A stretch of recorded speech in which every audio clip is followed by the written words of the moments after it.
Josh, I forgot your name. Oh, and you did this is getting really bad. Block thing. The what? The thing. I know. I'm just really Biggest losing it. Broadcasting There scene. might not be much time left because I'm losing it so fast. I looked at you. I said, I know that man, and you know, I now I'm remembering that I typically ask you a personal question, right? Yeah. Did you get that far ahead in the day? No. Oh, look, here's the email I've been looking for. That's got some nice audio attachments here. Oh, lovely. Yeah. So, may I ask you today's personal question? Let's hear it. Do you believe that the weird status of the world is today, and we all agree that things are really stranger than it's a good way to phrase it. Yeah. Do you think the reason for that is that God is displeased with humans? Yeah. And is taking action? Yeah, because we're all a bunch of evil sinners. So. No, I'm not kidding around. What do you think, seriously? Well, I had to make that wisecrack. I couldn't resist. But also, I kind of believe it partially. I believe there is some truth to that. So you are a spiritual person. You and I have never had that discussion, and I've been wanting to do a Saturday special about that. There's something higher in the universe, sure. Yeah, no question. I wouldn't leave that off the table at all. Okay. So, yeah. Yeah, I was, I've been wanting to do a Saturday spiritual special for quite a while, you know? And I figured, why not start today? And how are we going to facilitate that? Well, there is I didn't get a chance to connect with a pastor who is a very special guy. In fact, do you have that ID that we have that says, tune it in and lock it in? KSCO. You have that handy? I sure do. Here, play it, please. Tune it in and lock it in. KSCO. Okay, that's Pastor Renee Schlepfer. Nice. From TLC, which is, it doesn't stand for Tender Loving Care, although it sort of does, I guess, right? Absolutely. Twin Lakes Church. And that is our area's only mega church that I know of. Yep, been there. Okay. Great venue. And I have too. Work. Yeah, it's non-denominational. I mean, they talk about Jesus and everything. And if you're Jewish, as I am, it's okay because Jesus was a Jew. And the whole Judeo-Christian thing is, you know, my kind of thing, you know? On that note, back when I lived in Texas, I was actually an avid attendee of the YMCA's over there. They have great programs there. So, yeah. You know, that stands for Christian Association. Young Men's Christian or Young Women's Christian Association. Yeah. I'll be darned. Well, you know, I think we need to have more of that type of discussion. Maybe not necessarily quoting scriptures and stuff like that, because a lot of people turn off for that. I sort of do, and I shouldn't. I know Dave Michaels reads the Bible quite. By the way, where is Dave Michaels? He must be in the Dave Cave. Yeah, on the way in, I was saying, "Are you coming in?" He said, "Yeah, I am." He's hustling hard in there. He's got major sales going on, and he's trying to get them out to as many people as possible. Oh, cool. Okay, well, he can come in at any time he wants because he is Dave Michaels, after all. You know. Absolutely. So I've been wanting to. They're doing everything at TLC now, as far as I know, by virtual, you know, by Zoom meetings and stuff like that. You could have others do virtual stuff here too. Sure. We've got to get into that. Got to float that idea. But I also, those of you who have been listening to KSCO for a while know that a very special, amazing human being and friend of mine, and in fact an amazing family, is the Masters family, that Roy Masters is the patriarch of in Oregon. And it's an amazing family that I've gotten to know over the years. because Roy is the guy who founded and ran for many years the Foundation of Human Understanding, which is a nonprofit. It's based in Oregon, and he's written many books under the name of, or under the, the umbrella, I guess, of FHU. Alias. Yeah. Well, FHU.com, and books like how your mind can keep you well, how to conquer negative emotions, just a whole bunch of really good stuff that all came from his brains. That's amazing. And the fact that he's based out of Oregon, oh man, I bet his hands are tied with all the crazy things happening up there. Well, we can talk about that and other things, but the main purpose of this show, in my who knows how it'll evolve, because there's no planning except a lot of times it's 1 minute before the show and I don't even know what the show is going to be. It just sort of evolves. 100% ad-libbed, unscripted, ladies and gentlemen. Yeah, so this show is no different in that regard. We don't have Pastor Rene. I haven't been able to connect with him, but sometime soon I will. And I'm looking forward to having him on. But I got something really great. I got 2 masters for less than the price of one.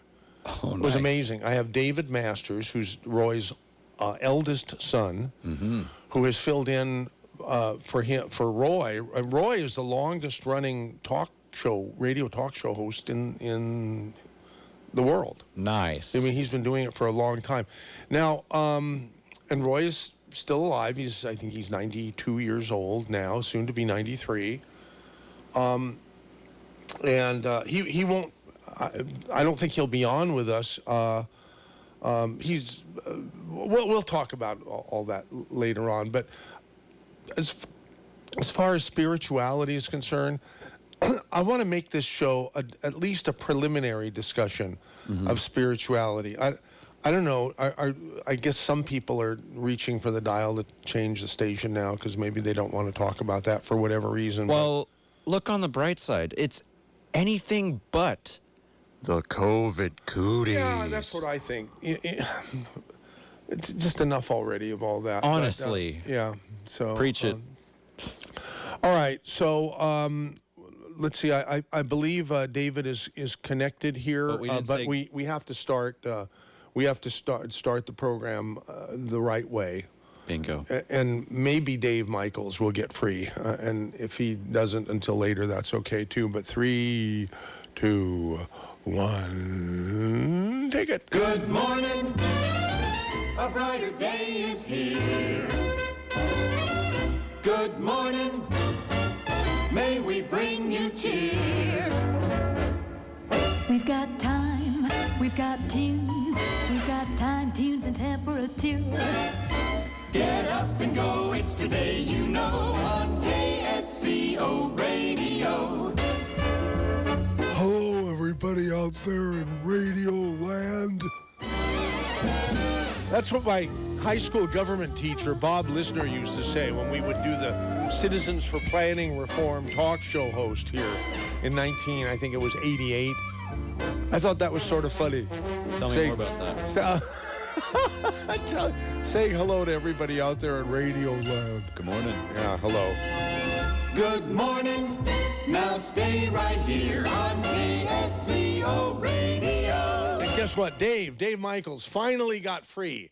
Hi, Dave Michaels. Good morning, MZ. How are you? I'm okay, and I'm very excited about this program. Yeah, I heard you. I've yes. already talked about you a little bit behind your back, and Oh, I okay. know it was okay because you talk about it, and you have guests on Flight 1080, right? Right. Who are, What do you? I said you like to read the Bible. I do like to read the Bible. I think it's fantastic. Why? I think it's a very interesting story, and I think it's very foundational to the rules of our society. And it's right there when you read the Bible, you can see how a lot of those traditions and a lot of those rules apply to today's society. Did you hear the personal question I asked of Josh? I missed it. Okay, I'll ask you the personal question. Same thing. Hope I remember it, Josh, because my memory's been failing lately. Okay, do you believe that the odd state of affairs in our world, and everybody agrees that things are really different these days, are as a result of God being unhappy with humans and is, sort of putting us on notice that things better change or else? No, I don't think so. You don't think that? No, I think? think we've brought this on ourselves. I think the media has hyped this and made things a lot worse than they are, and we feed on it, and we want more and more of it. The media keeps feeding it to us, and there you go. We brought it on ourselves. We bring it on ourselves, and some of us lust for it. Some of us lust for this chaos, which is bizarre. God. Yeah. I mean, I don't know of anybody. Do you know anybody personally? No, I don't, but they're out there. Most of the people are not out there rioting. I would say 99% of the people are at home being cool and just watching this whole slip show, happen. Most of the people are not into this, but the ones that are out there, they're very visible, very vocal, and those are the ones, again, the media are focusing on, and we think it's exciting and thrilling, and we watch it, and the media keeps feeding us more, and then you get clowns out there who want to be on the news, and so on and so forth. I don't think it has anything to do with God. Okay. And unless, the 7 deadly sins in the Bible, if everybody did their best to avoid those, the stuff that you see happening wouldn't be happening. In that sense, maybe it has to do with God. We're not following, the basic rules of the Bible, maybe. But this is mostly brought on by ourselves. I think it's mostly blown out of proportion and nothing really to worry about as far as the coronavirus. As far as race relations, I mean, get over it. It's always going to be like this. It always has been. There always will be some kind of discord and disharmony between peoples and misunderstanding between peoples. It's just the way it is. It's just the way it is. And again, when you read the Bible, you'll see that a lot of things just haven't changed. The old saying, there's nothing new under the sun, that is so true, man. Holy cow. All this stuff has been gone through before. Different scenario, different technologies, different music. When did you start to read the Bible? I started reading it probably about a year and a half ago. And to be honest, I really started to read it so that I could be better informed when I debate with people who are, believers of God. So this way I know what I'm talking about. I know what's in the Bible. I read it, and this is what I found unsettling. That kind of stuff. And that does get back to your yes, the belief. I find not a believer in God, but you do enjoy reading the Bible. I do enjoy reading the Bible, and I tell you what, if the Bible has done anything for me personally, I think so. It's That's a crazy question I asked you. If you don't believe in God, how can God be responsible for being right? Yeah, I guess unhappy that would with be you? my That was answer. a dumb question I asked you because I know. No, there's no questions that are dumb when it comes to spirituality. There's no questions that are dumb. I mean, you ask that as I'm assuming that you believe in God, and I'm not going to say, hey, what kind of dumb question is that? No, I mean, no, I don't do that. Yeah. If anything, reading the Bible has kind of pushed me away from God, because there's some stuff in there in the Old Testament. Holy mackerel, man! Just how could you follow somebody that thinks like that? How could you respect a being that would do that to humans? And it's parts of that are just disgusting in the Old Testament. And I'm glad to reach the New Testament, where things are much better now that Jesus has come on the scene. He's a pretty cool guy.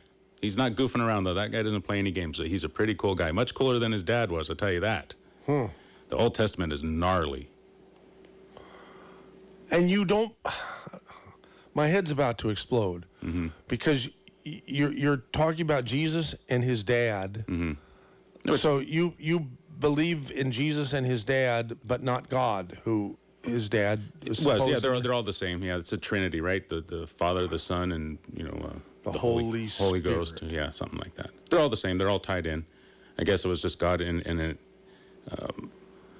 a carnate form, right? He came down as a human. I don't know. The whole thing is just kind of what I read it for is the stories and lovely stories, I've been told. Right. Well, and some really ones that are not so nice. Some that are really, really, they're hard to swallow.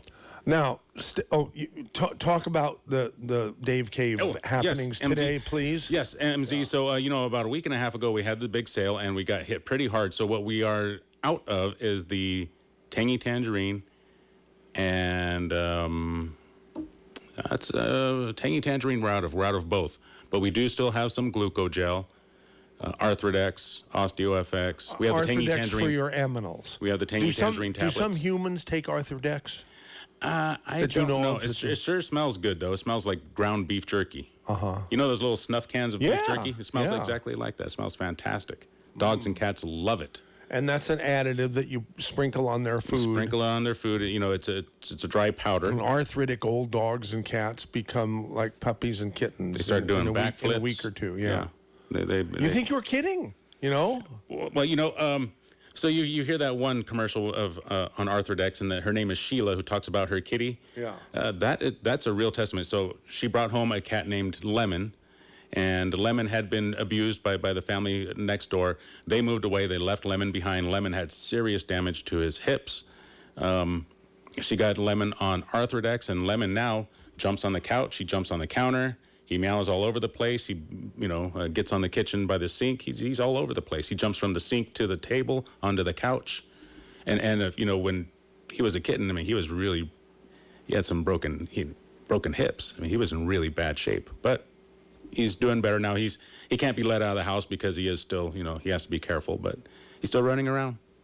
Lemon. Cool. Yeah. Wow. Yeah. Well, maybe some people will come and try Arthrodex. Perfect time to stop by, pick for up their some Arthrodex. aminals, Yes. if not themselves. Yes, absolutely. I'm out here every day, every Saturday, MZ, 10 to 2. 10 to 2. And didn't you just come through another week of the sale, or was that just one? That was just the 1 week, yeah. Which is the week before last. But keep your ears open because there might be another one coming around the corner, so keep your ears open. Thank you so much, All Dave right, Michaels. MZ, you got it. Okay, now, without any further ado...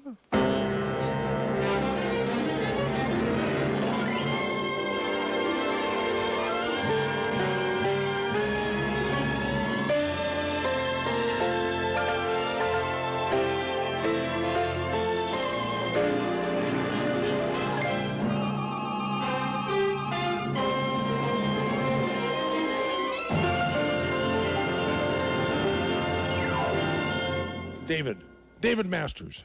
I am here, Master. You sure are. Wow. It is such an honor and a privilege to finally have you on KSCO. I was told all about your dad, and my brother and I traveled up to, it was Medford, actually. Yes. In 1994, hopefully to meet your dad. But he was out. He was somewhere, some other part of the country. But I got to meet a reasonable facsimile. In fact, I might as well have met your dad because I met you, and you were a spitting image, at least at that time, of your dad. Because I had seen pictures of him, though I hadn't met him, Yes. And you were very kind to poor Lou, my brother, and me. You treated us like family, even though all we were just, radio station people from California. And your dad and mom... family, I guess, operated the Tall Timber Ranch in southern Oregon in the forested area. And you put us up there. And the last thing in the world we expected was had a wonderful, wonderful time. Didn't get to meet your dad for another year or two, but talked to him on the phone a bunch of times. And our KSCO audience, particularly the Saturday special audience, is well versed in your dad and his personality and his teachings and so forth. Because over the years we've had him on the Saturday special a lot. He enjoys being on it, and now you're on it. Hallelujah! It's a great privilege, by the way. It's an honor and a privilege, Michael. I've known you, I don't know how many decades we've known each other now. Since 94. I remember it was 1994. And at that time, by the way, I was in charge of the operations at Tall Timber Ranch, which was a place that was frequented by John Wayne.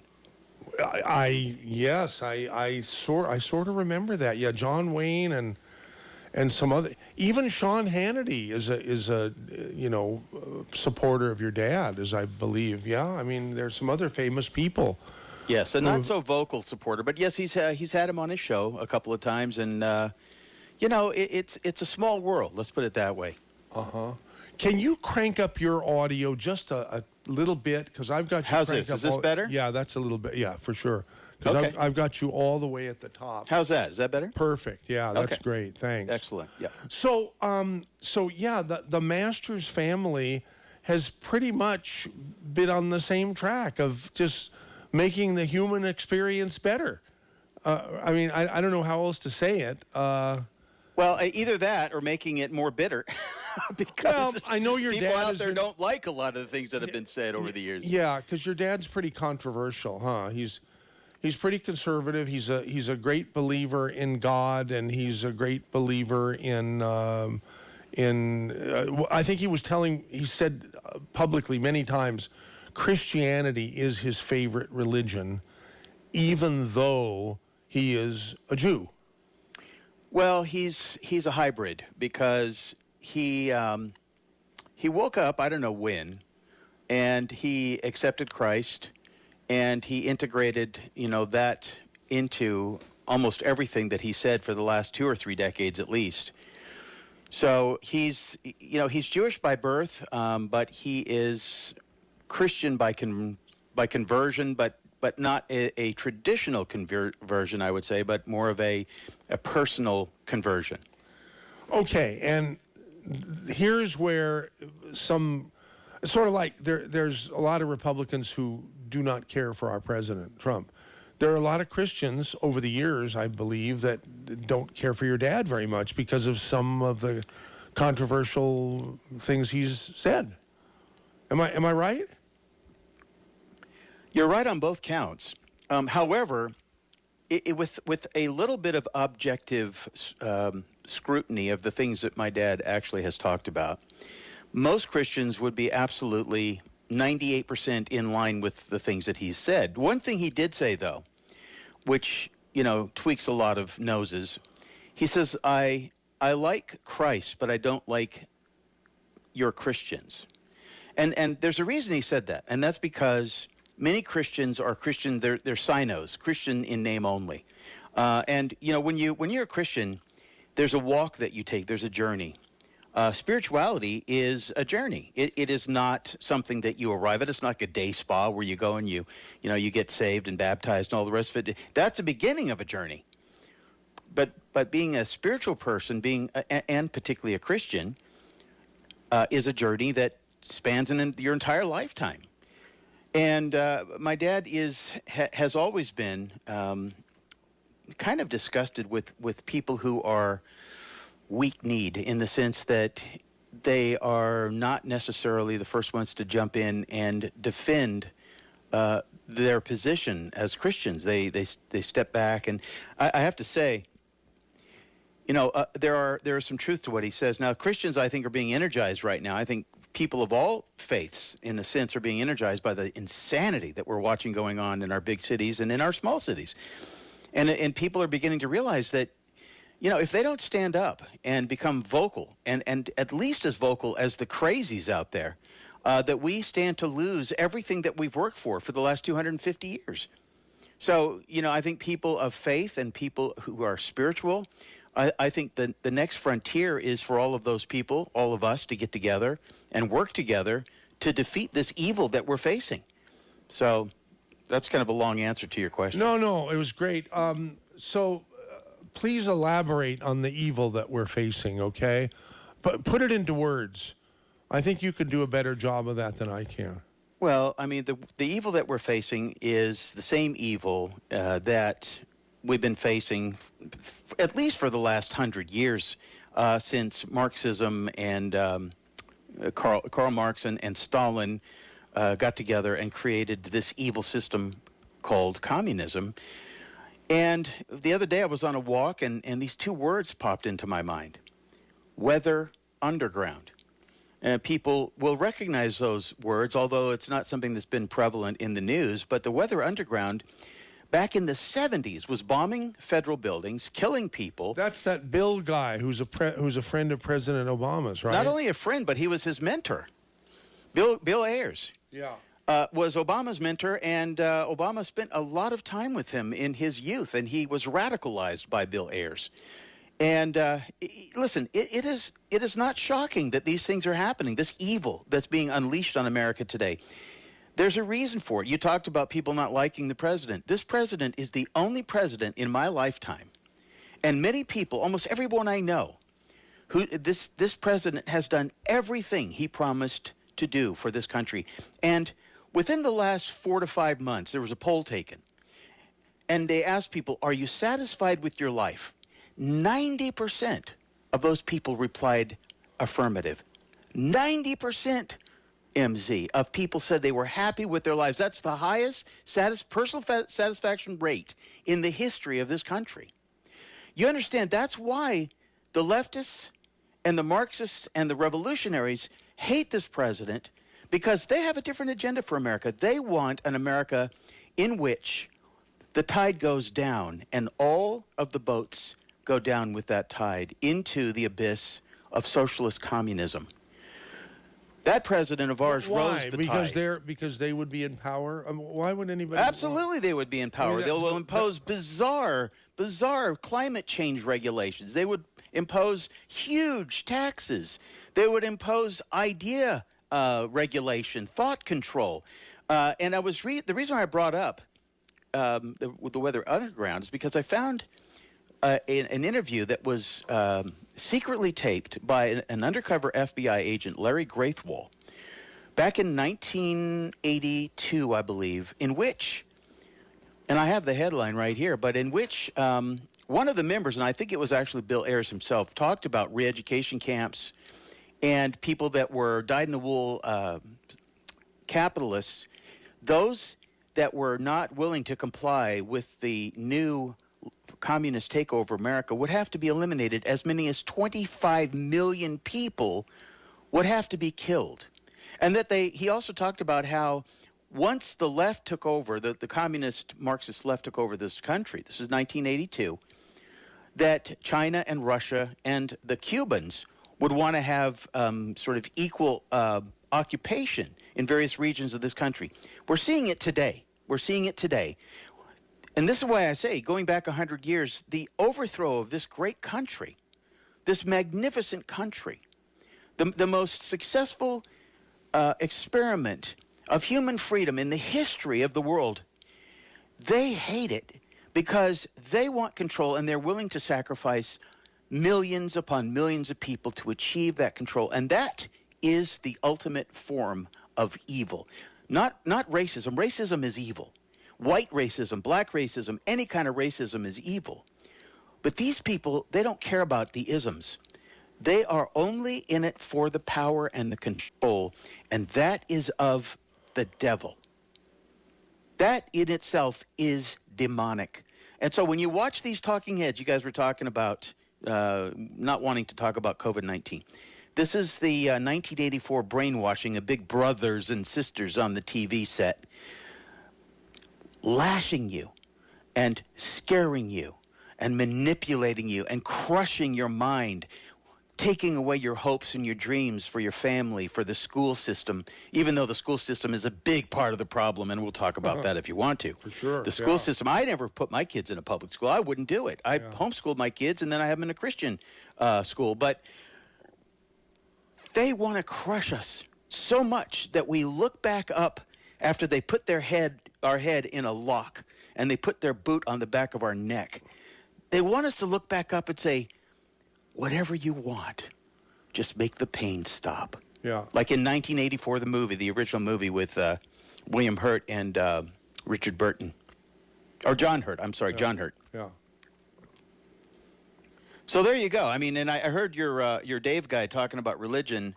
I can't imagine. Well, it was spirituality, actually. The Bible, actually, because because I know I've heard him say he's not a believer in God, but he's a big believer in reading the Bible. You know, so.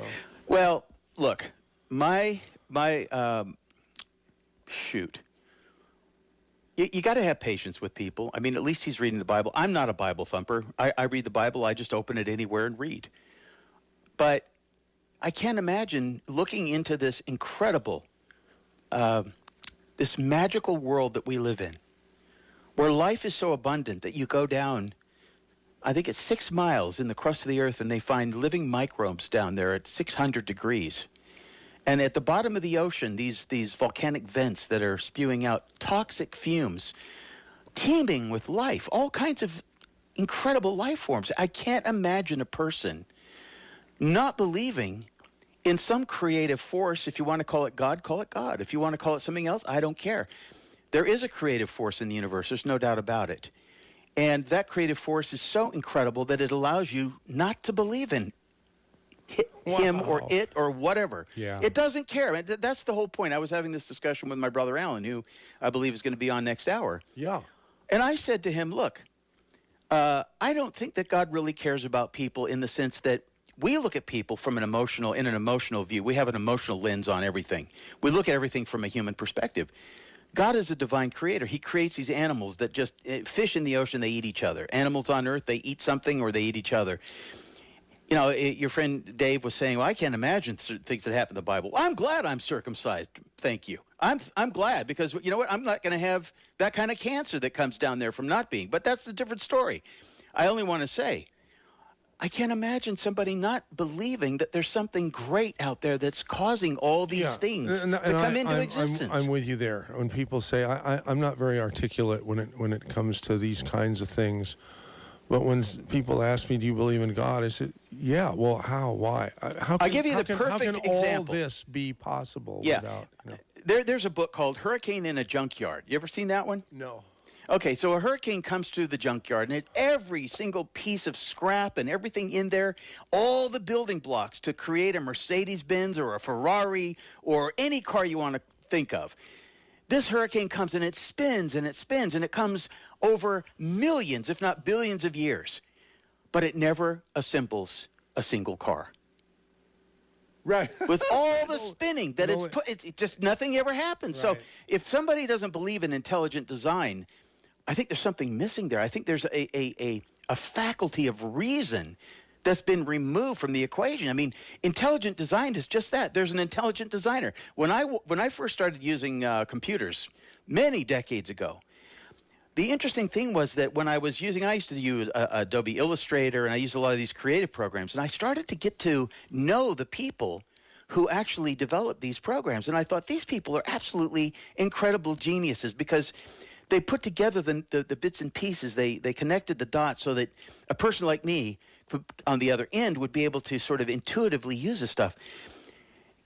If you look at anything, and if you appreciate it, as most people don't appreciate a whole lot in life, but if you start to appreciate what it is that you're looking at, a computer or even a blade of grass, and you see that you cut the grass and it grows back with a little sun and water, how can you not see the intelligent designer in all these things? Everything is a product of intelligent design, and yet our Creator is so incredible that he couldn't give a crap less whether you recognize him or not.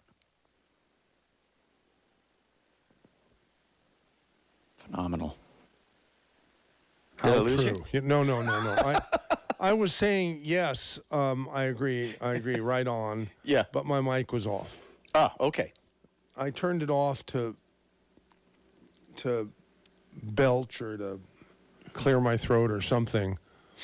I've been accused of being over the years of being not very somewhat rude toward the audience because I'll make unappetizing noises whilst on the air. You burped last You know, week. I used to produce a Michael Savage show. Yes. And, oh yeah, this- tell us about that. That's what people are going to want to hear. They're going to. What was it like to produce Michael Savage? I will only tell you one story about Savage because I like him personally. I always got along with him, but there was a time when he would always have lunch before he would come to his show. I think I know what's coming. Yeah, and so, you know, there were those various bodily functions that would happen, and I won't go into that, but we used to actually keep a chart. And the chart was this. If he burped X number of times, we found that he did a better show. So there are actually measurable ways in which you can determine whether or not a person's going to have a good radio show or not. Wow. Yeah, it's true. I eventually had to destroy it because if it ever got in his hands, it would have been the end of me. But that's just a little inside Oh, story. I thought he has a great sense of humor. If He does. No, but he was he very, wouldn't very... have appreciated that, though. No, he wouldn't have. No, not at all.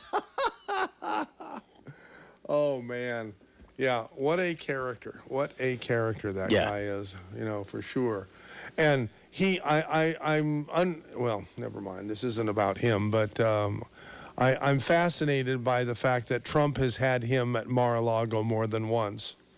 Well, I tell you one other thing about him, and that is he was in touch with Mel Gibson when he was making The Passion of the Christ.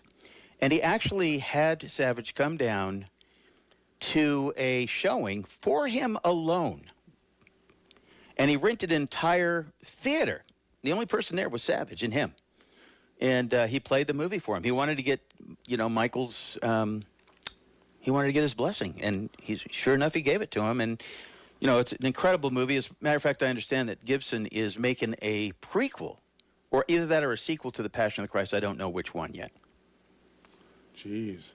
Yeah, that certainly raised a lot of eyebrows when that came out a few years ago.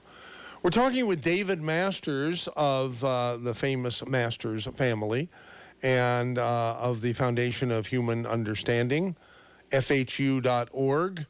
And David is the eldest son of Roy Masters, whom people who listen to KSCO for any amount of time will know very well. We've had some of our more explosive Yeah, say that lightly. programs on the Saturday special have been with Roy Masters. I don't know how many times. And there was one time we were Roy and I were doing a program at 12 noon to 1 p.m. weekdays, right after Rush, because we wanted to have Rush's built-in audience, Mm-hmm. Yep. So anyhow, hey, Steve in Santa Cruz is on the line. He used to surf with Dave Masters. So do you know? Are you kidding me? Do you know which Steve that is? I don't know. Let's find out. Let's find out. Okay, Steve, you're on the air with Dave Masters. Dave, remember Richard Vanderwick? I love Richard. He was one of my best friends. Well, Richard Vanderwick was my best friend, and I surfed with you at a place we called The Pipe, also known as Stables, north of California Street. I surfed with you many times there, Oil Piers, South Rincon, all kinds of places. You won't know me. You won't remember me. I'm elusive. I stay in hiding. I have to. I use a fake name on the radio.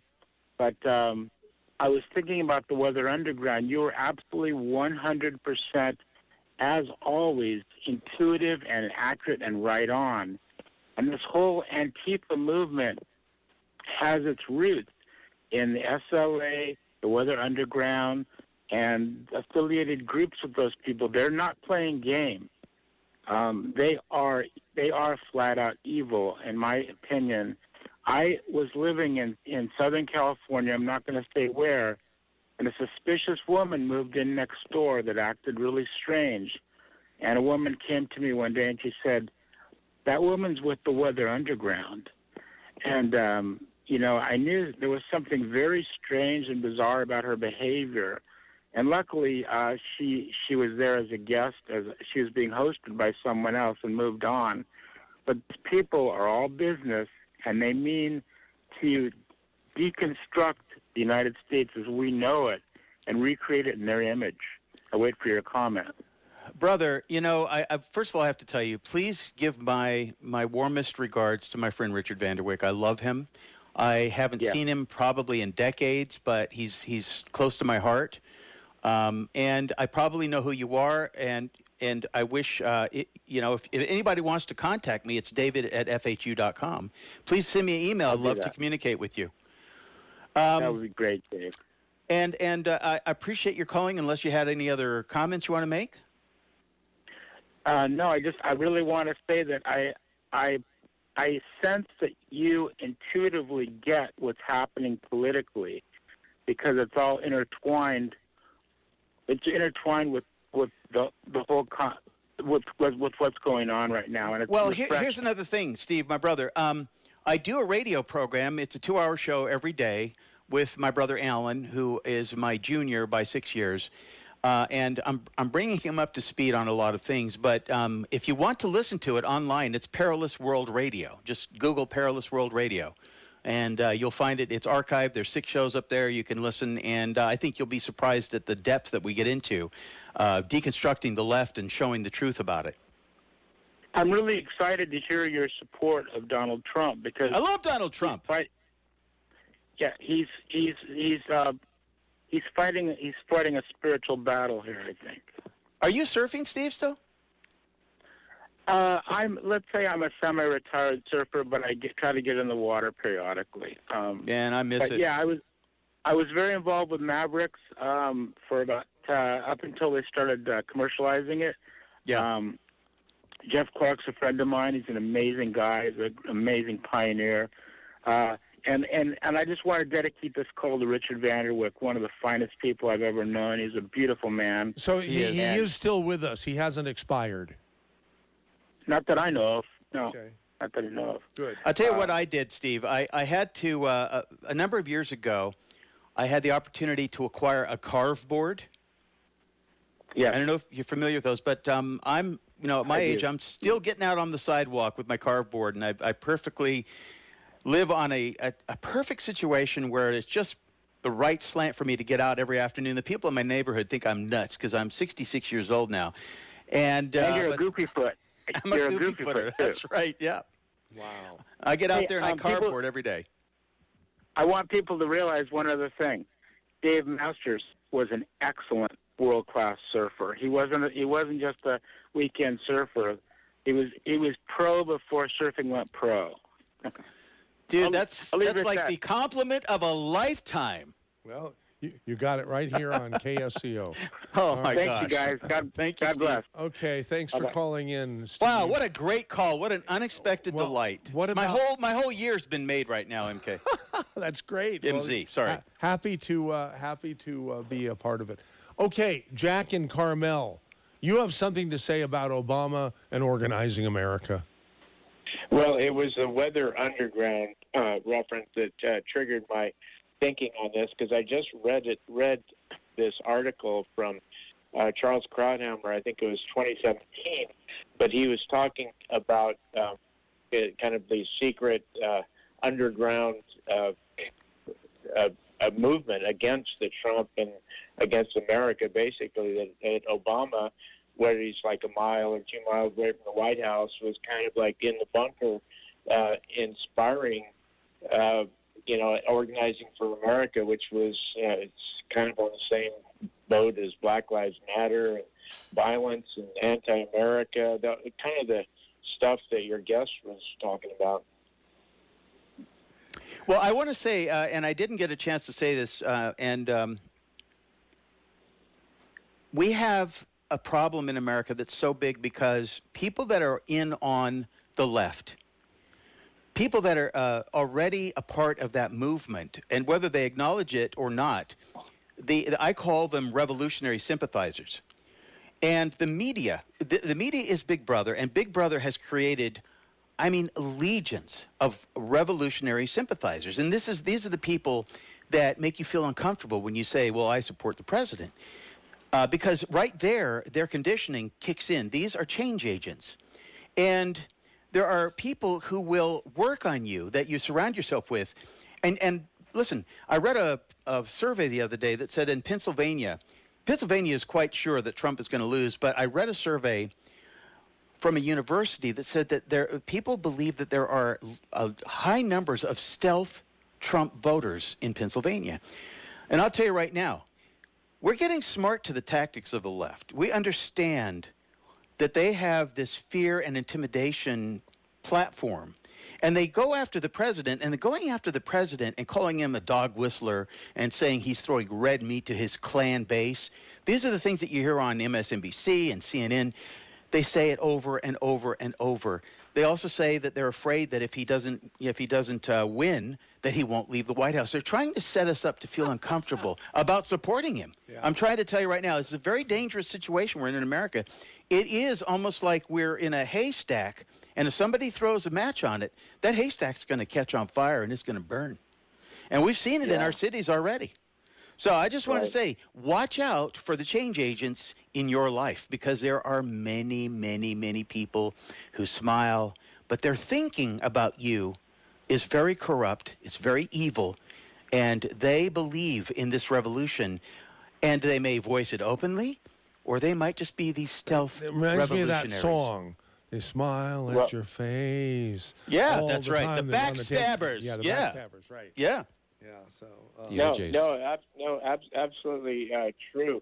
And I can relate a little bit to. I love Trump, by the way, and you mentioned how he's a fighter, and that's what really attracted me to Trump in the very beginning, back when there were 16 candidates. Is the guy had his game face on?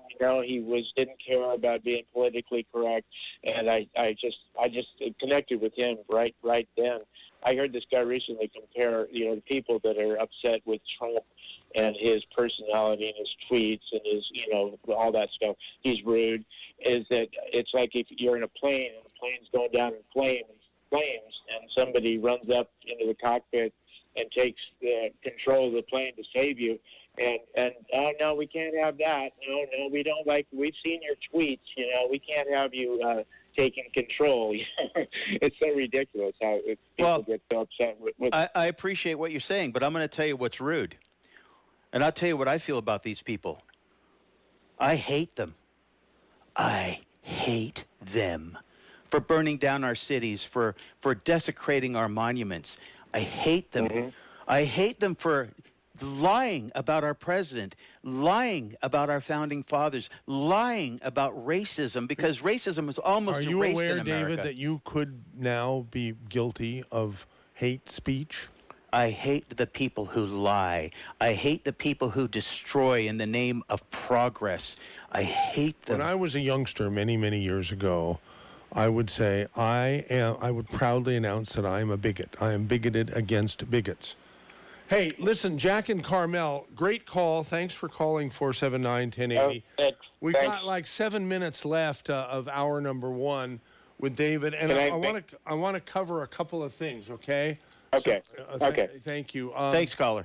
Yeah. So here, there's something, belief in God, from Dave Michaels. He sent me a. By the way, Dave is one of the most experienced broadcasters in our KSCO world, because he does our afternoon drive program, Flight 1080. Anyhow, the subject matter says belief in God. Your guest says that God, quote, doesn't give a crap whether or not you believe in him, unquote. The Old Testament. Can I make a point, though, before you go any further? Yeah. Because I didn't get to finish my statement. Oh. I got off to something else. Yeah. Here's what I want to say. God doesn't give a crap whether or not you believe in him. You know why? Because he believes in you. Yeah. Okay. I love that. He goes on and says, Dave says, the Old Testament is full of examples of people who do not believe in God. It is very important to him, God, in parentheses, that you believe in him and follow his laws. Okay, that's the end of the email. Okay. Gee, who else sounds like that? I can't say much about that. I'm only marveling because the Bible is the Bible. No, I'm thinking of Trump, and I know Dave is a Trump supporter. That's great. And I'm a Trump supporter. That's great. But anyhow, see, this is my mystification. I'm mystified as to person who cannot see an intelligent design in every single thing. Yeah. I cannot not see it. See, I am prohibited from seeing randomness in things that are designed and specifically come into existence based on that design. I can't see randomness in something that's specific. Oh, okay. Listen, David, we have less than 5 minutes left. You sent me an email about Pastor Kynan T. Bridges with some audio.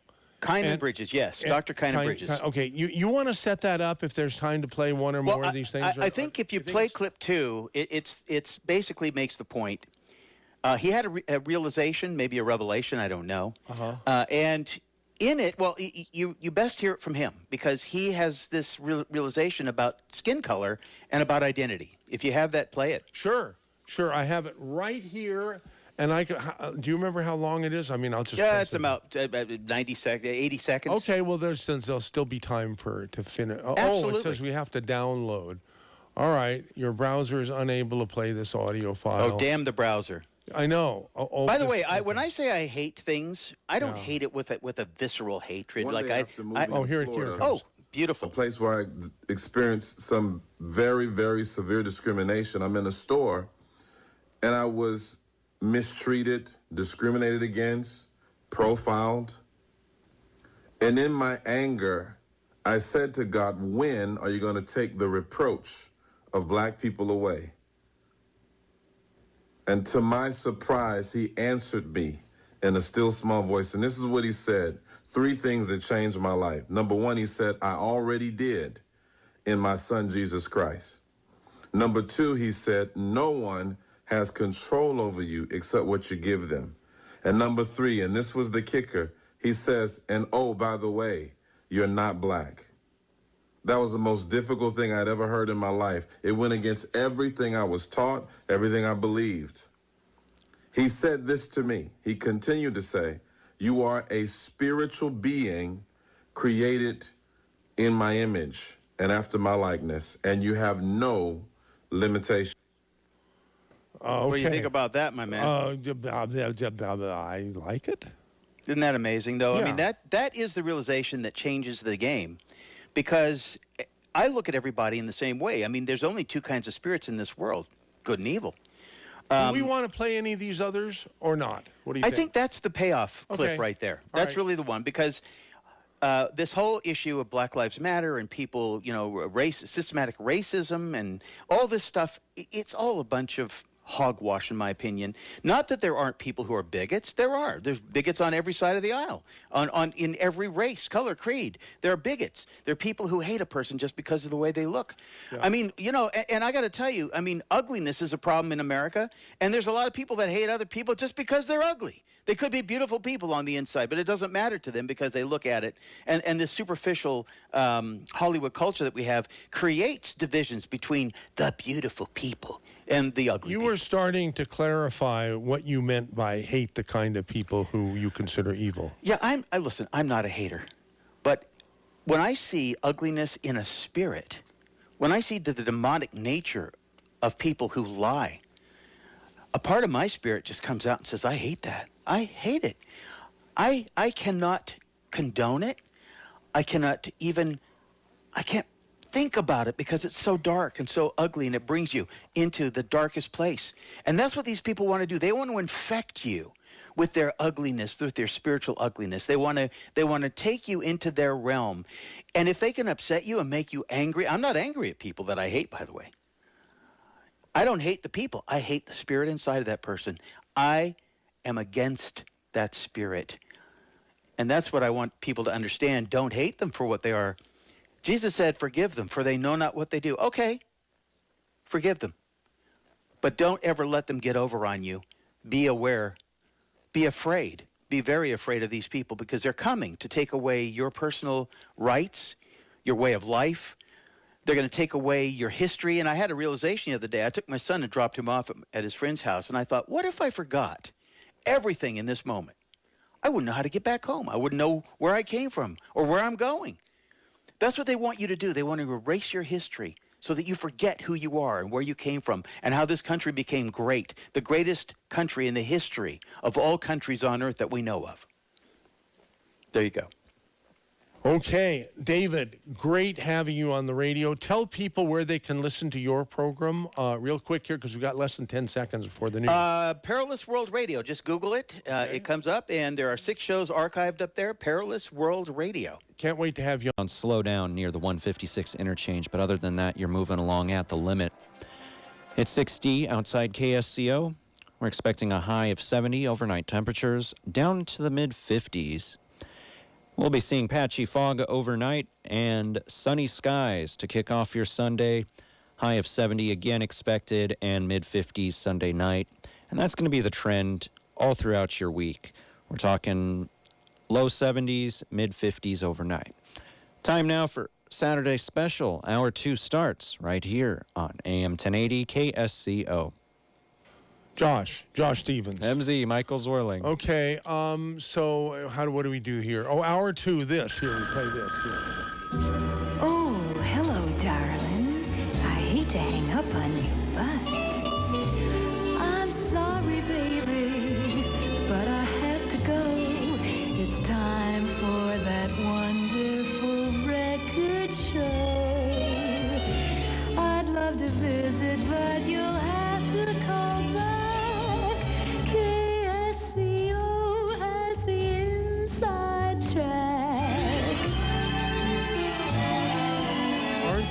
aren't you happy that you're listening to something that has the inside track?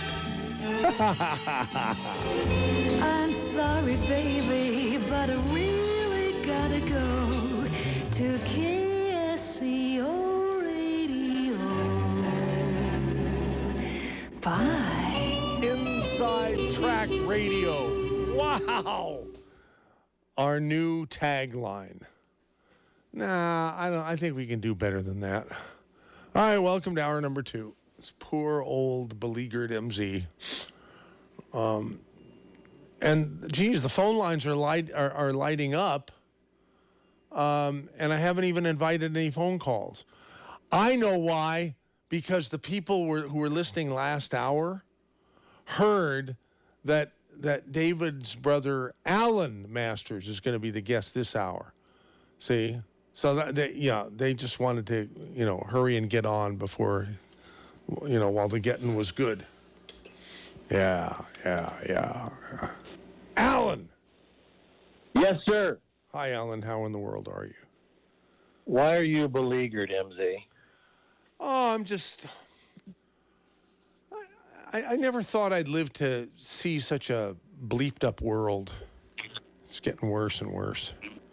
And I don't mean to be negative. People who know me know that I'm basically a positive person, but there's just seeing the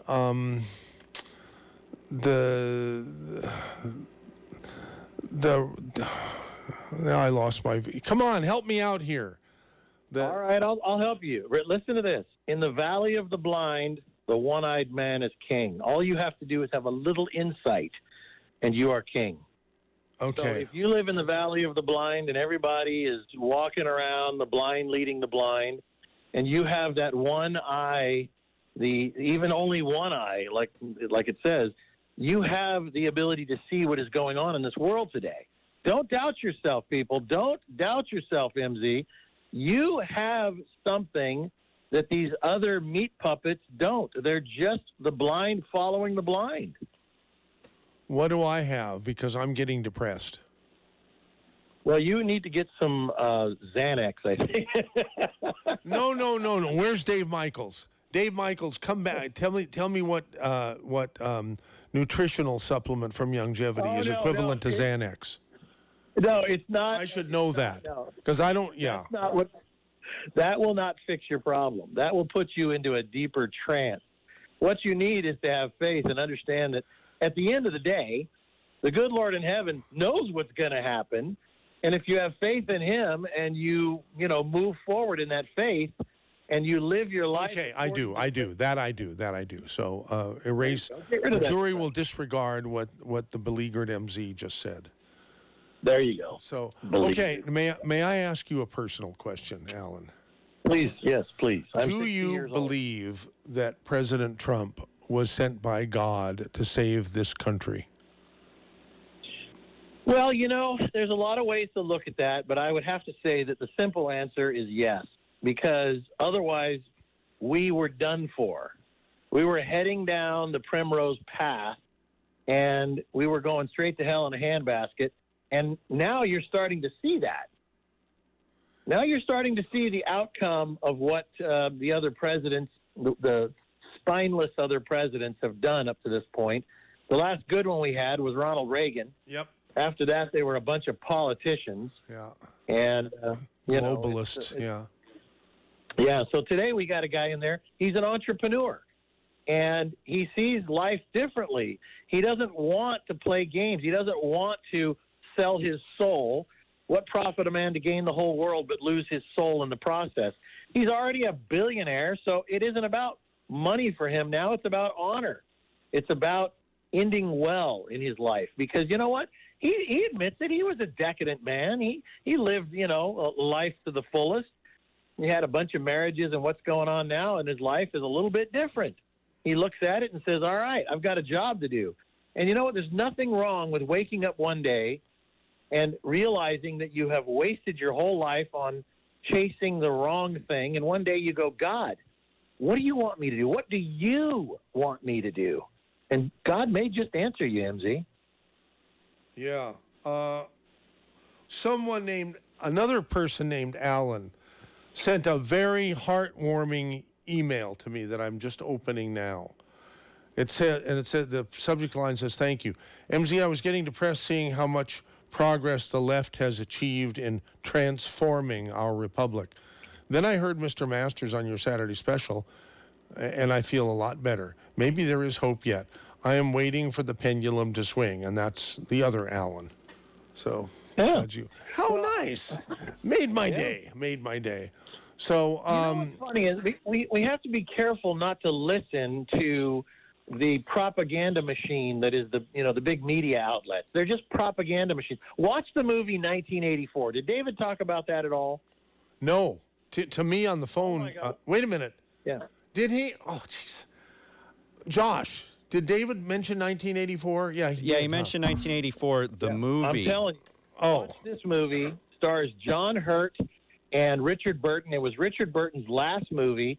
It's from the book 1984, and you will see play out in that movie what is kind of playing out right now.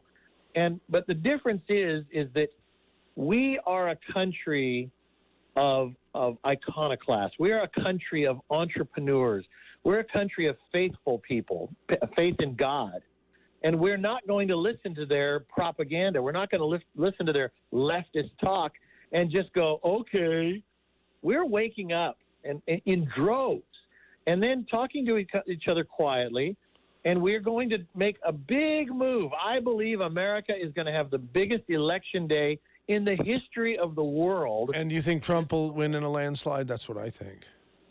I think a landslide, it's more like an avalanche. Uh-huh. It's going to be such an amazing thing to witness.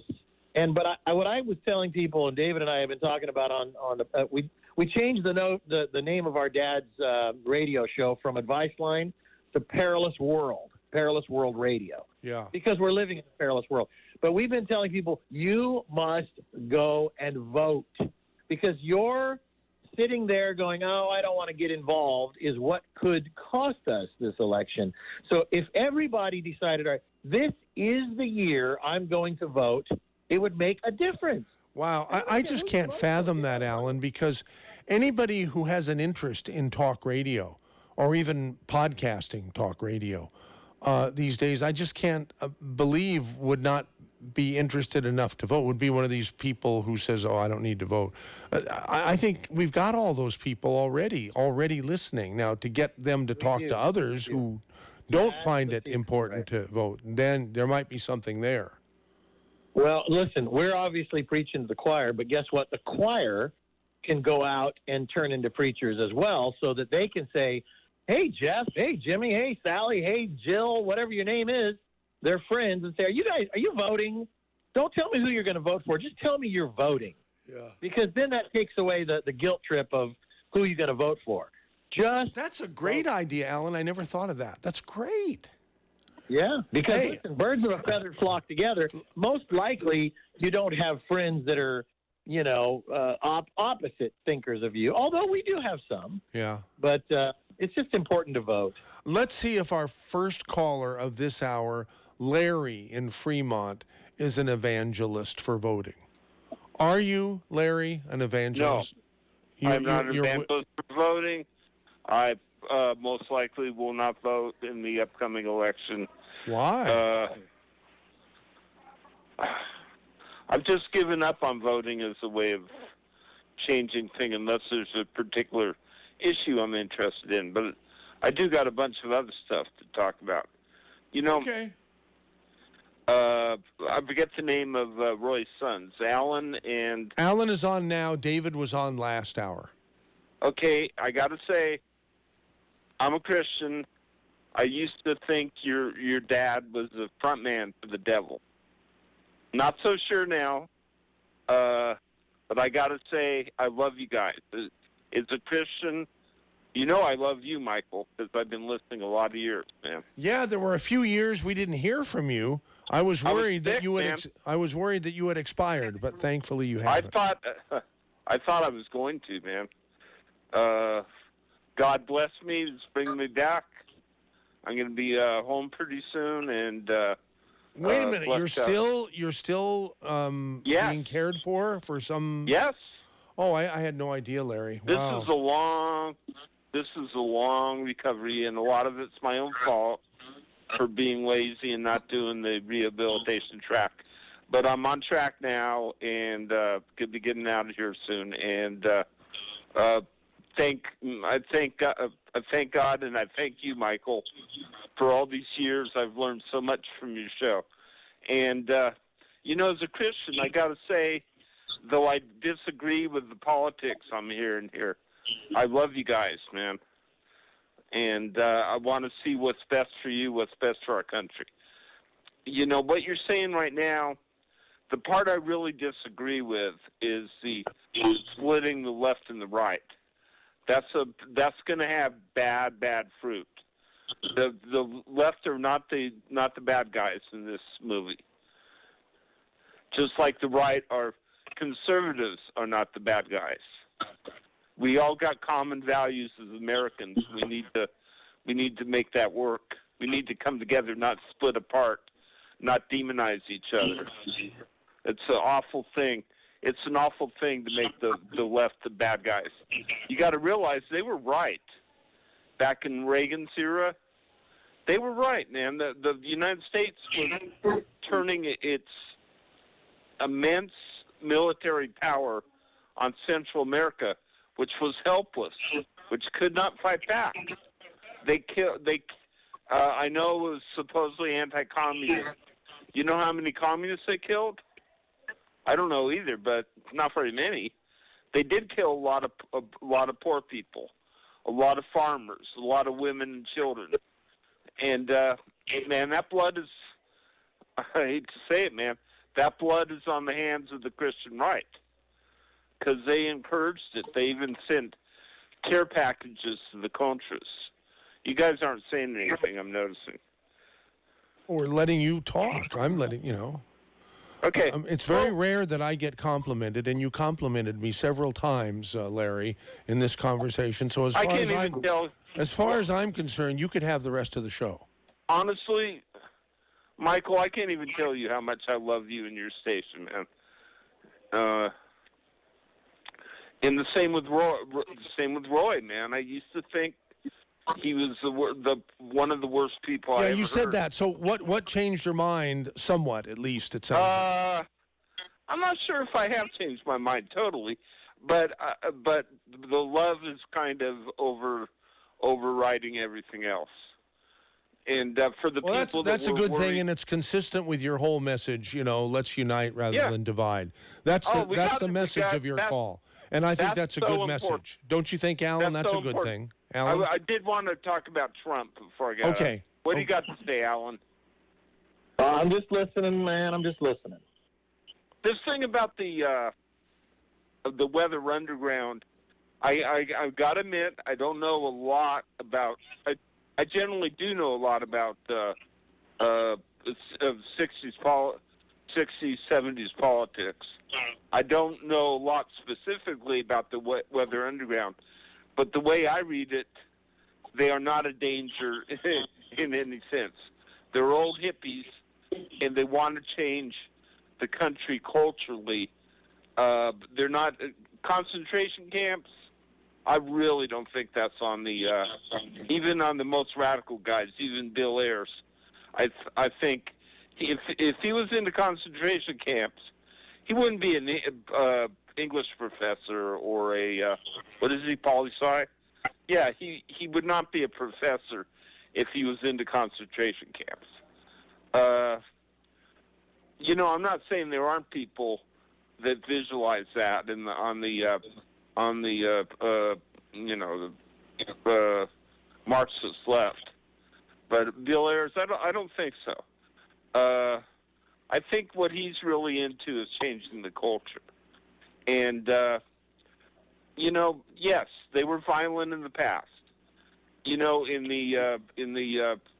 during Nixon, I think a lot of us that were against the war didn't know what to do, and we really thought if we threw bombs around a little bit, the country would uprise and we could overthrow the evil dictator Nixon.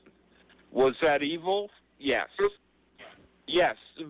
Using violence, even in a good cause, and Vietnam was the Vietnam War was a terrible thing. It did need to be stopped. Using violence to do it, that was wrong. I think even Bill Ayers knows that now. That was wrong. Larry, may I read an email that I received about you? Because your name is in the subject line. Go. It says Larry, and this is from Ron Perigo Jr. Yeah. And the subject line is Larry. Michael, Larry's doing the best for this country would include him voting in the next election, right? Thanks for a great show, Ron. Okay, I'll vote. Okay. Then I'll vote. See, you have a fan in Ron. What's Ron's last name? Perigo, Perrigo. And he's a junior. Oh, yeah. Okay. So anyhow, there I'm a third. Okay. Great. Well, Larry, listen, we're getting a whole bunch of phone calls we want to get on Could to. I talk about Trump? Sure. Real Yeah, real quick, Co. Thank you. Okay. Yeah. Simply speaking, Trump is a evil fool. And I am so happy he's president because I wouldn't hire him. He's the worst. Can you imagine? I mean, a guy like this being president. If I had a construction crew and I was hiring people, what's the worst thing on a crew? It's not a drunk. It's not even a lazy guy. The worst guy is a braggart. Oh, the guy okay. The guy that's always saying because they're disruptive. Have you heard Rory? He's a frequent caller, a very, very intelligent caller, a good friend of the station. Rory, have you heard him? No, I don't remember that. Okay. Sorry. Well, keep listening, and Rory will be coming up. He says you're misinformed. The thing is, what I love about Trump is he's bringing chaos. I'm so happy we don't have a regular Republican or another one of these empty suits. So you said you changed your mind. You're gonna vote in the next election. Will you vote for Trump? Yeah, I might. Are you gonna vote for Trump? No, I don't think so. Oh, Larry. Come on. Well, we have. Well, if it comes down to beating Biden, yeah. Okay. Maybe right. I will. Okay, good. If we get Biden, we're going to have a war. Thank you. Thank you for calling. Thank you. God bless you all. Okay, you too. Here comes Terry in Santa Cruz regarding Marxism in the U.S. And Alan, feel free to pipe in whenever you want. Yeah, I'd like. What? Go ahead. Now, Terry in Santa Cruz. Yes, go ahead, Terry. I got a couple of points, and then maybe someone can respond. I see the epidemic in the U.S. as making a weak point.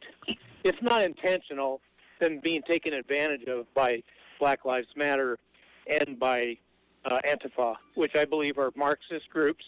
If you go and look up Black Lives Matter organizers, there's two females. They are Marxists. They even say so. And as far as the CDC and Fauci, the Scarf Lady, the media, they are all in the same box, and there is virtually no journalism anymore. I haven't watched mainstream TV in at least 2 decades. I quit. I don't take a newspaper. I listen to radio. I listen to KSCO and a few other stations. But what the Antifa and BLM, they have useful idiots, which is what communists call their people who are doing their bidding, and then you've got the instigators at the top.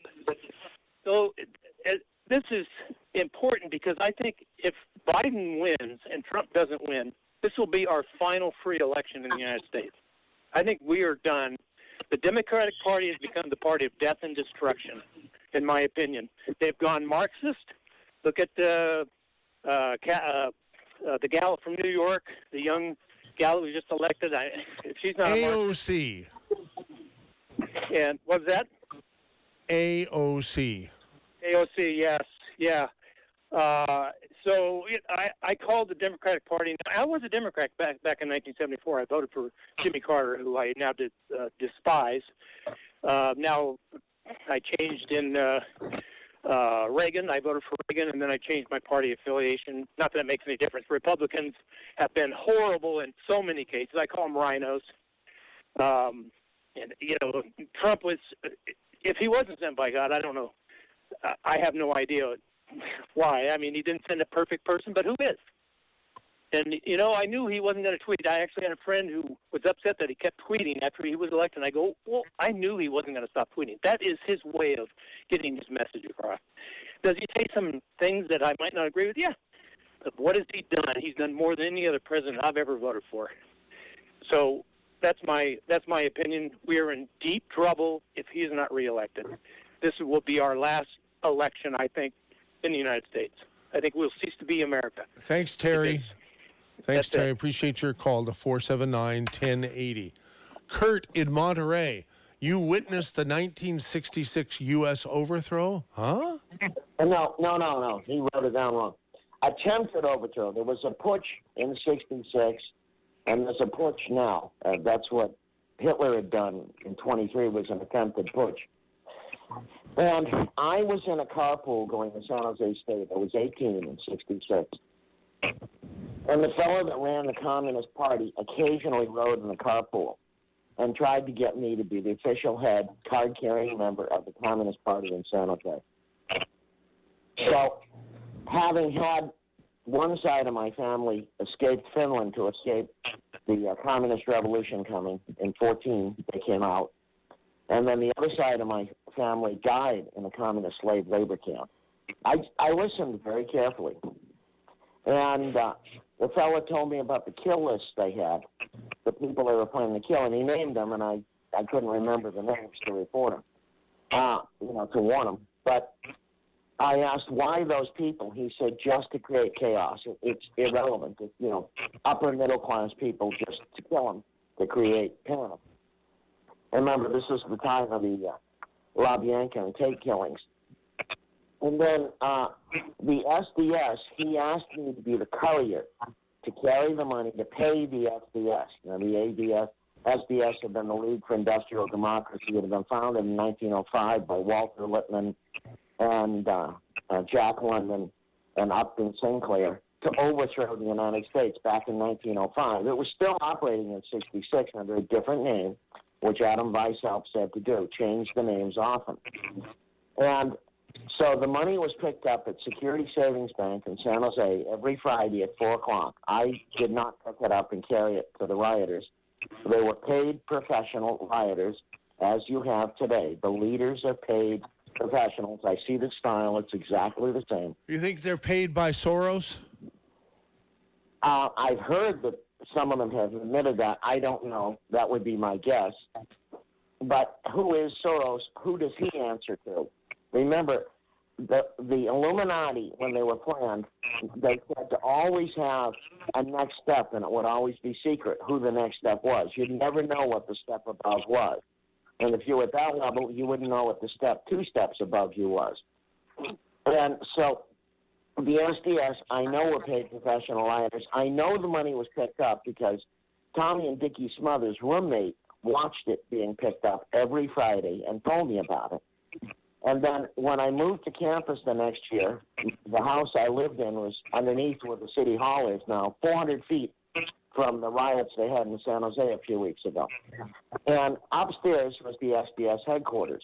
Now, one of those, it was a story-and-a-half house with an apartment with slanted roof, hot as hell on a hot San Jose day. So on a 100-degree day, 4 months before the spontaneous Dow Chemical riot, 4 months before the spontaneous riot, the riot was planned on my front porch with the door open. I heard every word. And so the riots at San Jose State, the Dow Chemical was the biggest one. That's the one that was planned on my front porch. The others we heard through the ceiling. And it would have been tempting with a radio and TV major taping, but anyway, we didn't.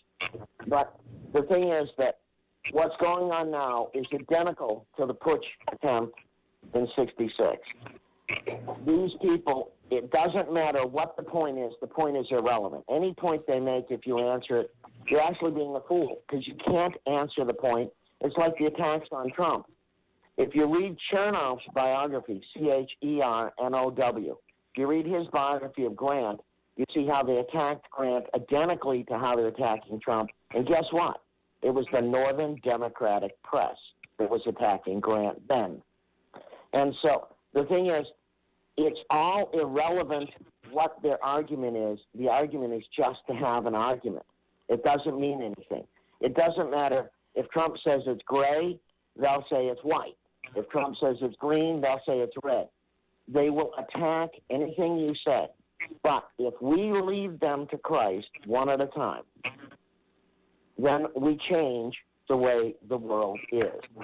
That's what they need. They need to know the Lord. And I guess I'll leave it there because there's nothing better. Thanks for calling 479-1080. That was Kurt in Monterey. Next caller is Rory in Los Gatos, or at least you were when you first called.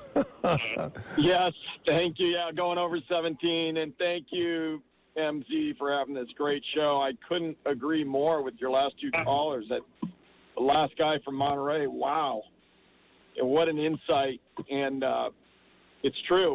We're reliving another attempted overthrow of our republic, and I often think, part of my ancestry were the Norsemen that pillaged Europe during the Dark Ages when they were defenseless. They didn't have any city. They had maybe little city-states here and there, but most people were living unprotected by law and order. And the Norsemen, i.e. the Vikings, pretty much came in and had their way with anybody, anywhere. They founded Moscow on the Volga. They named Russia Rus, and they were going crazy. And they were killing a lot of people and pillaging and raping and attacking uncontested. What happened? Do you remember, MZ, what happened? What stopped the Norsemen in their tracks? No, you're talking to a person who is shamefully deficient in history. Well, somebody brought them the gospel, and in around the year 1000, they converted to Christianity, and it stopped dead in its tracks. So, and including Judaism, the Christian message with its roots in Judaism is what brings peace in the person of Christ, who is the Son of God, the second person in the Trinity. And that's the answer to our problems. And meanwhile, I'm watching the deceit. I made myself, and I was driving this morning, I made myself listen to NPR and Scott Simon just to see their take on things. And I heard Scott Simon mentioning that federal agents were in Portland in unmarked cars arresting peaceful protesters. Now, I don't know if you're aware of what's going on in Portland in the last 50 days, but there's been nonstop riots attacking federal property, graffiti, vandalism, breaking windows, attempts to take over police precinct stations, multiple groups, one called the Northwest Youth League. How nice does that sound? And finally the Fed said, enough's enough. You're attacking our property. We're going to deal with you. But NPR called these Marxist shock troops, called them peaceful protesters. It's the height of deceit. And like your other caller said, I don't watch news television. I watch a couple commentators. But I listen to the radio. I read. And because the major media is deceitful through and through, and they make no pretense of hiding it anymore. And it's imperative that we reelect the president. And one last thing, and then I'll get off. To Larry, I've heard Larry over the years call not just KSCO, but used to be, I guess it's KKUP. I recognize his voice. I'm glad he's still with us. God bless you, Larry. I couldn't disagree with you more about our president. And I would ask you one thing, Larry. You're a student of the meddling, the U.S. meddling in Central America. And that was largely done by globalist entities, for lack of a better term, Somoza, et cetera, et cetera. And what I would tell you, Larry, and I'd ask you, how many wars has President Trump started? That's my question for Larry. And Larry can't answer it because he's no longer on with us. But anyhow, thank maybe you he'll for. call next week. But thank you, gentlemen, and keep up the exposure of the deceitful left and bringing the truth. Thank you. Yeah, and somehow our guest for this hour, Alan Masters, has become chopped liver. Where is he? Are you there, Alan? Yes, I am here. Maybe were you saying anything, and maybe I had you potted down without realizing it. I'm doing dumb things like that repeatedly. No, the only thing you missed was, what am I, chopped liver? Oh, okay. No, I'm just waiting. Very interesting callers. Oh, yes, because we only allow intelligent people to listen and particularly to call KSCO. Stupid people are not permitted. And if we catch them listening or God forbid, calling, it's hell to pay. Okay, downtown Al in Watsonville. You're an environmentalist. I knew you were for Trump, but I didn't think you were environmentalist. I thought you hated the environment. Oh, I love the environment. That's why I love Trump. But, I wanted to say something first. One of the reasons I always loved Roy Masters is he didn't tolerate fools. He cut right to the meat of the matter. He sniffed them out right away and put a stop to it. Yeah. And it was because of his years of knowledge, he realized he wasn't going to get through to an idiot, and he didn't want to waste any time with him. And I love and respect him for that, right from the first time I heard him. And I just wanted to pass on my compliments to Roy. Anyway, so, why would an environmentalist vote for Trump?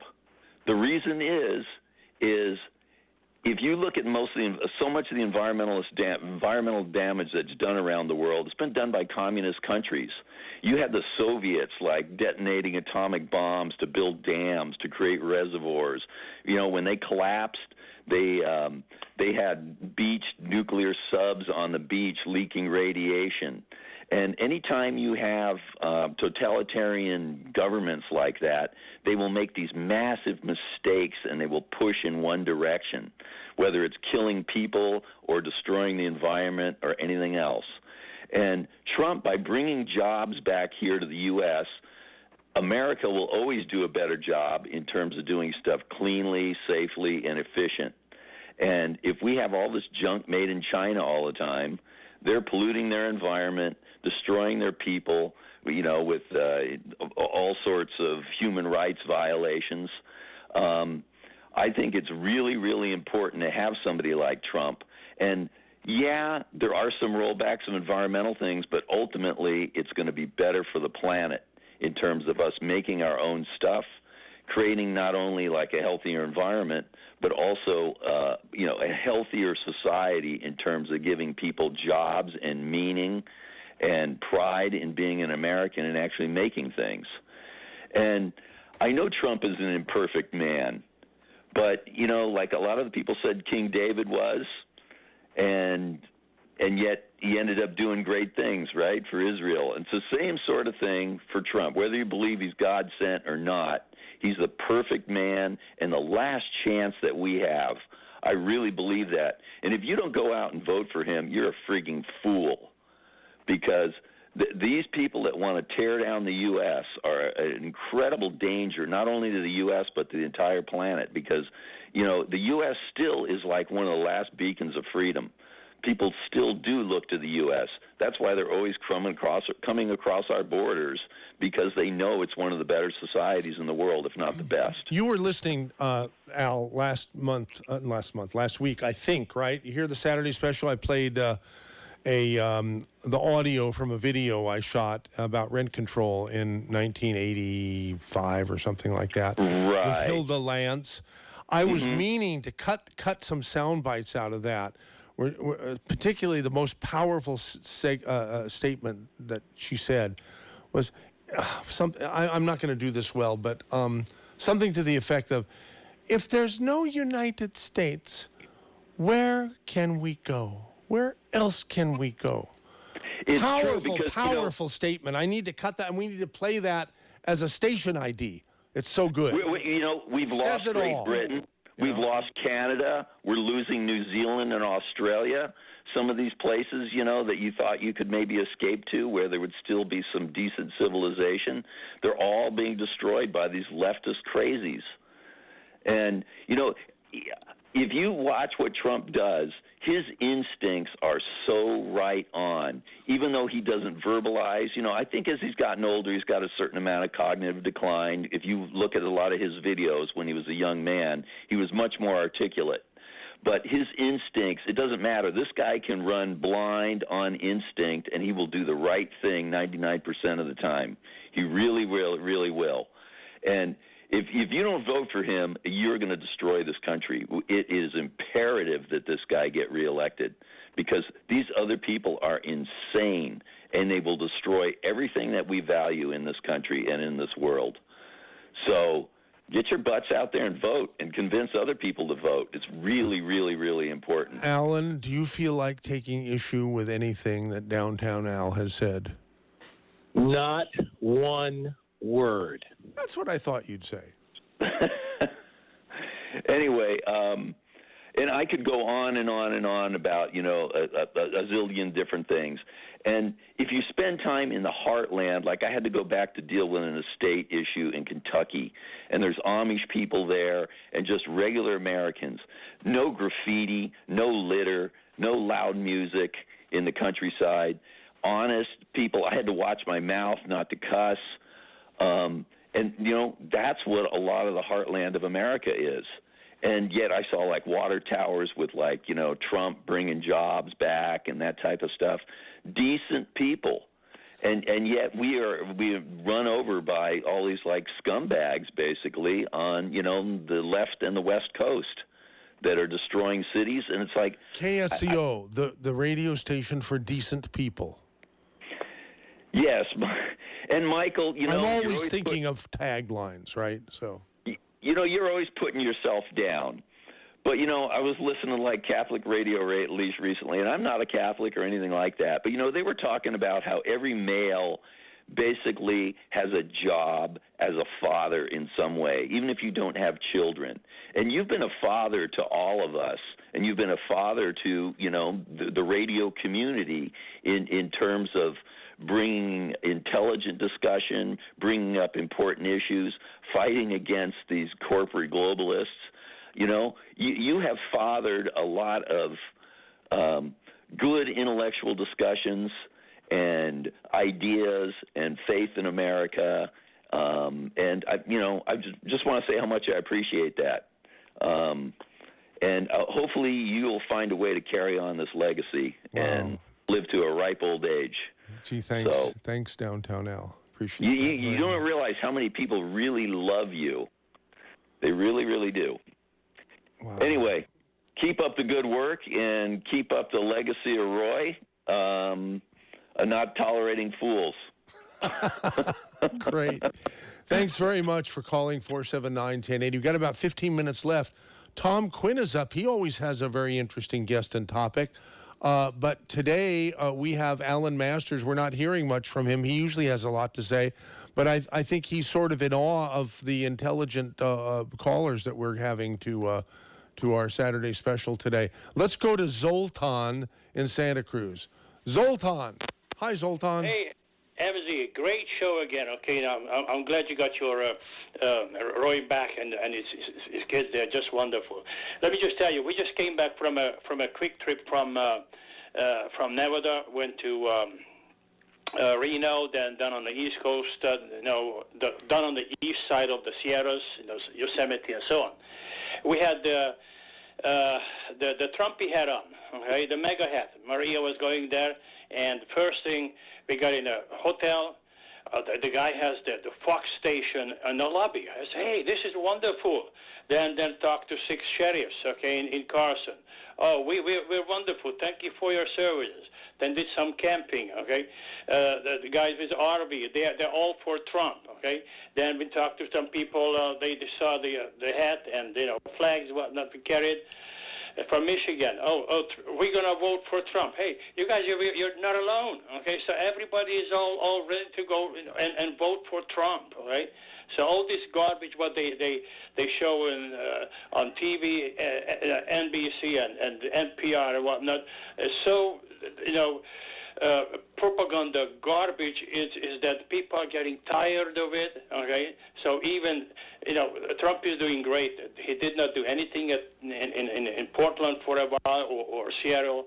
The self-destructing, Marxist idiots. This is what Angela Davis, educated people, goes back to the 80s, 90s. Everybody is being brainwashed. And just let them burn out, and Trump is going to be a great victory, but we all have to go out and vote. See? If you go back, to Obama, okay, his biggest problem was always the negative rights of the government, what the government cannot do to us. This is what they are trying to practice now, dictatorship against us. They are trying to undermine and get rid of the middle class. The middle class does not need the dictatorship. We can stand on our own. And also the liberals, I know liberals, okay, who have restaurants, they're bleeding to death. They're going to go bankrupt. If all those people are going to be total idiots, they're still going to vote for Democrats. They deserve to go underground, and they invested millions of dollars and years of hard work into running businesses.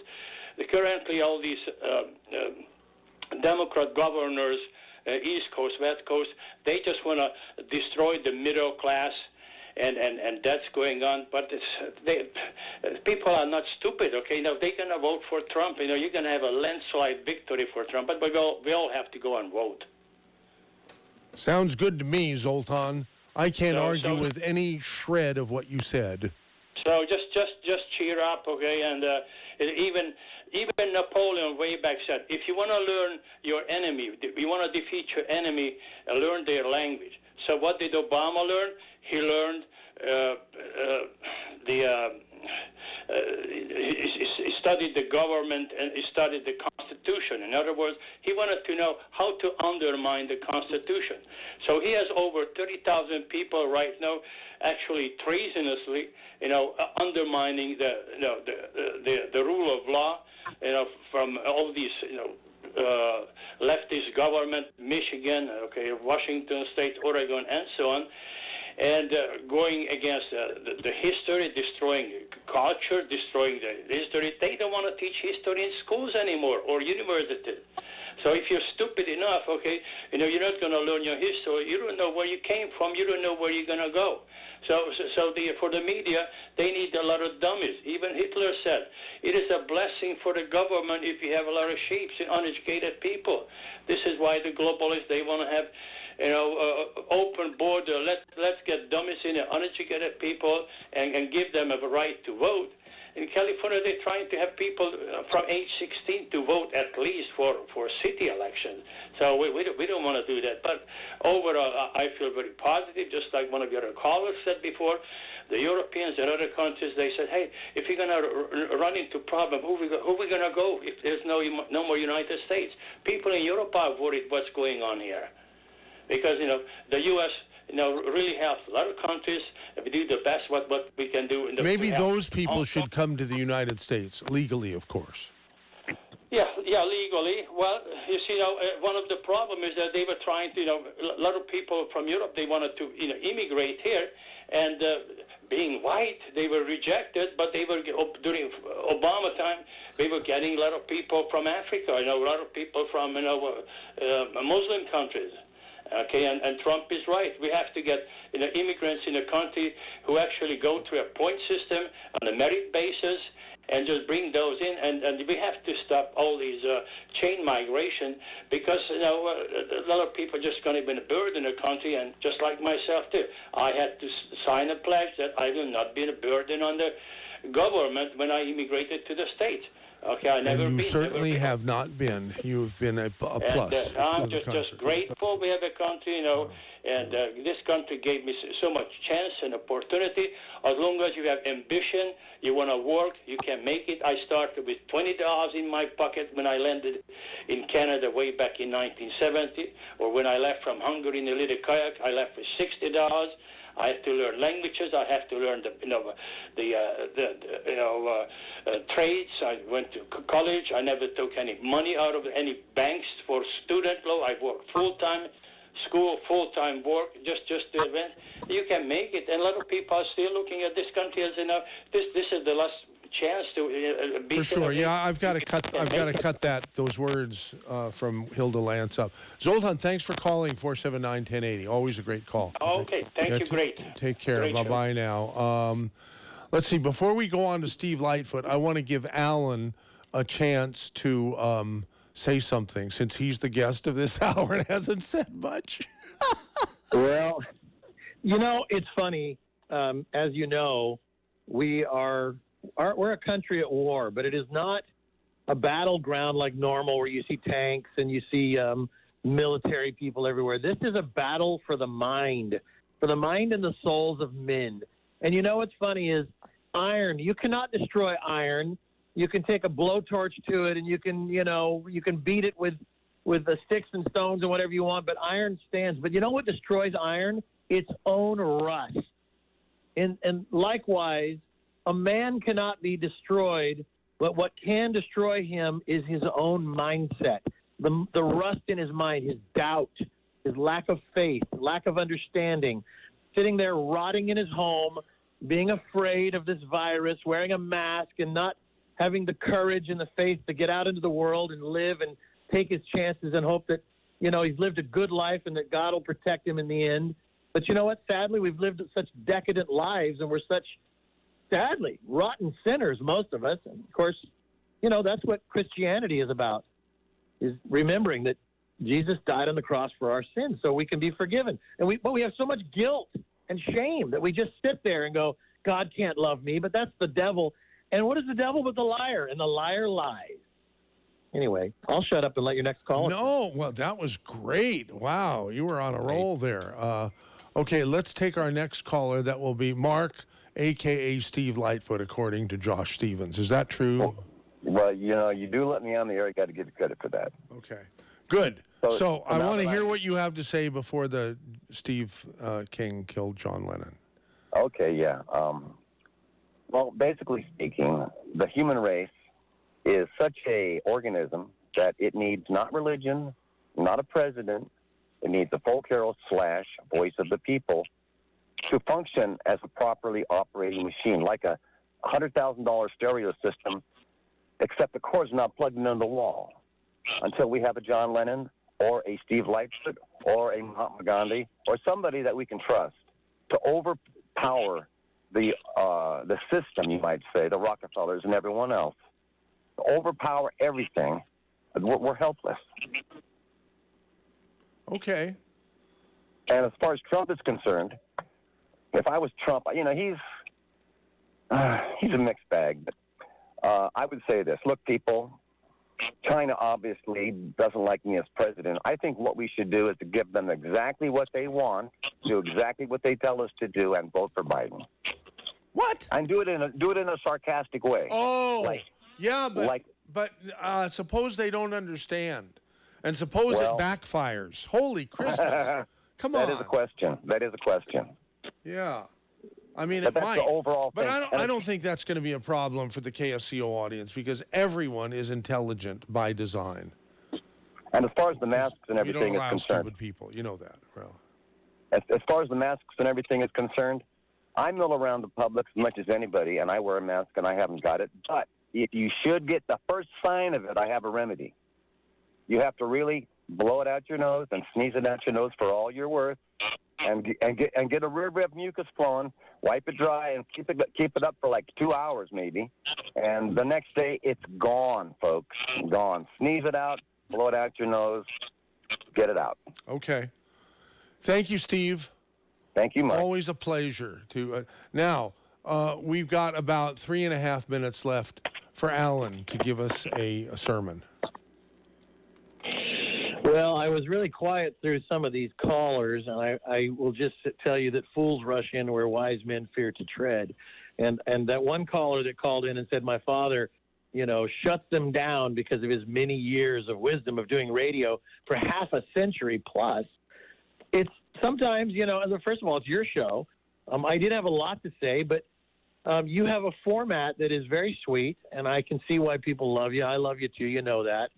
And I think you have a really nice show. And so a sermon? No, I don't have. You know who else loves me? Richie Dunn. And I never give him credit for loving me enough. So there, I just did. He sent me an email just that I just saw. You don't, Anyhow, sorry, I didn't mean to interrupt. So. No, that's all right. Listen, we would love to be on again. David and I, we're on 5 days a week, Perilous World Radio. So you're on a bunch of radio stations and a podcast now, right? Well, we do a radio show that, like everything else, gets converted into a podcast. You can find it at Foundation of Human Understanding, which is 3 letters, FHU.com. God, how many of those are there? Not very many. 3-letter .coms and even .org. I know. Right. But Perilous World Radio, we're on Monday through Friday on 35 radio stations. One day we know a guy named MZ, and he's going to put us on his station. Oh, right. Okay. Another conversation. When is it live?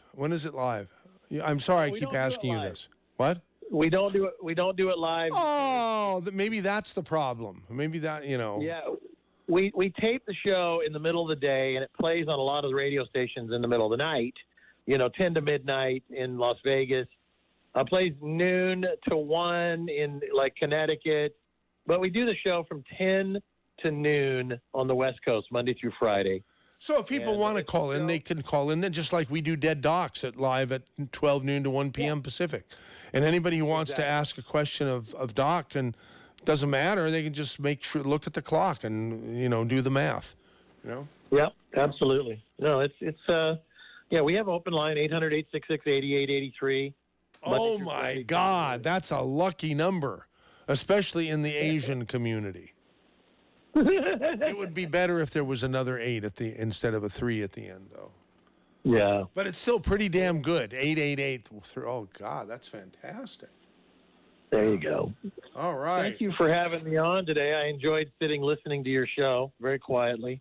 Well, it's difficult to be quiet sometimes. But a lot of the trolls have disappeared, thank God, because I was getting sick of even having this radio station when they were peppered with trolls who were just negative people. I still get an occasional troll email, but I just ignore it. You have to outlive them. And I feel that I'm happier when I ignore the trolls and when they don't call and sink the KSCO Saturday special trip. Anyhow, thanks, Alan. Great talking to you, and to be continued. Thank you, Josh Stevens, and all that here. I think we're just about at the end of the show. That's all, folks. KSCO, Santa Cruz, Seleno, Santa Cruz.